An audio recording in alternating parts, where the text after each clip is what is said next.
Firetide Coast, Book 3 of the Deepwater Trilogy, by Mckenna, read by Elaine Claxton. Book 1.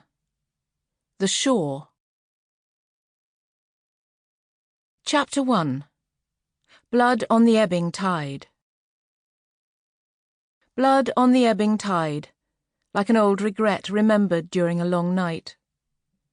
The embers breathed in the fireplace of the coastmaster's lodge, as a squall pulled a shingle from the lodge roof, set it back down with a desultory clatter. Harry Tanbark, 70 winters of memory casked in rawhide and hoarfrost, sat at a table of shipwreck timber he had built with his own hands. He stirred chicory root powder into his blue enamel cup and sensed the trouble massing against the walls.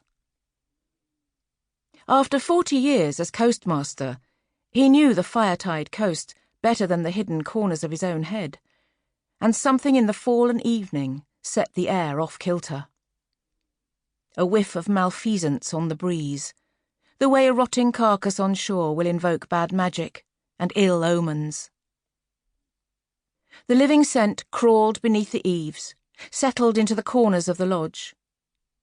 At Tanbark's feet, a russet hound whimpered, causing its owner to bend and pat the rough coat with his rope-calloused hands. A wet nose pushed into his palm, rooted and snuffled. "Will be enough of that, Musket. We will stay in tonight as the storm passes us by." Had his wife been here, he would have discussed the strangeness of the night with her. A coastmaster's job was by necessity articulated in facts and figures. Managing the southern navigation stations and sea roads meant keeping up to date the shipping ledgers for the great administrative city of Clay Capital, 1,000 miles north, an endless ritual of tide times and barometric readings. But life on the coast was more than just a list of numbers. There was a spirituality here too, a superstition interwoven with stories of giant beasts that lived under the water, and of the mysterious, storm-brewed cathedrals of the air. He had often found comfort in his wife's shorefolk pragmatism. 6 years gone was Maud, however, having walked into the red tidewaters on such a night. A dangerous season. Longings peaked like mountains in the weeks after midwinter, and her heart became full of doubts and sadness. So much for marrying a local girl 25 years his junior, in the expectation she might provide comfort in his old age. Maybe in Clay Capital the isolation would not have tormented her so badly. The city provided multitudinous diversions to keep a person occupied within those hot, bustling streets.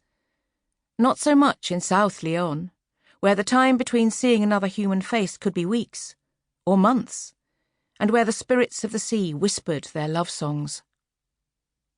Maud had had too much time to dwell on her loneliness, and Tanbark had never been diversion enough for her, being a man suited to solitude and not much of a conversationalist. Not long after their marriage, she'd begun to change. Day after day he'd watched Maud burn inside out from a disease of dark yearnings. Then, in the superstitious manner of the shore people, she had gone into the ocean rather than waste away on land. The constable called to verify her death had murmured his sympathies, but remained circumspect about the manner of her leaving. One of those seasonal afflictions of the local folks, he said. A cluster of them that season. Cannot be helped.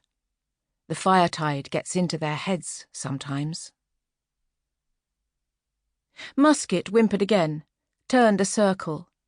His claws clicked agitatedly on the flagstone floor. Sensing Harry Tanbark's grief in those long weeks following Maud's loss, the deacon of a nearby village had gifted him the runt of an unexpected litter. Musket was a true shore mutt, from a long line of harbour-keepers' companions, animals bred to find half-drowned sailors and bloated corpses alike.